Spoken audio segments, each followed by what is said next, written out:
से बोलिए गुरु महाराज की जय, पार्वती मैया की जय, सच्चे दरबार की जय।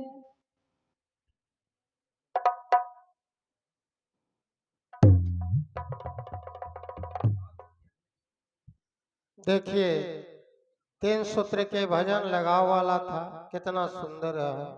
आप लोग कोई आते हैं तो कुछ बोलते हैं, कुछ बोलते हैं। सुधारने का अपने आप प्रयास कीजिए। तो चलिए अब हम लोग जिनकी वाणी सुनने के लिए इंतजार कर रहे थे, आइए बड़े गुरु भाई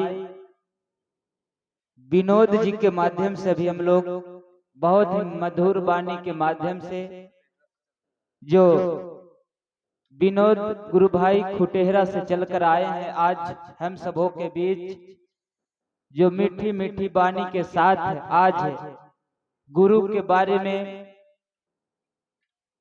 चर्चा हम सबों के समक्ष रखेंगे और हम लोग शांति पूर्ण से सुनेंगे।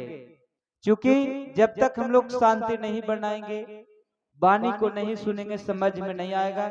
तो गुरु भैया से हम आग्रह करते हैं कि भैया आप मंच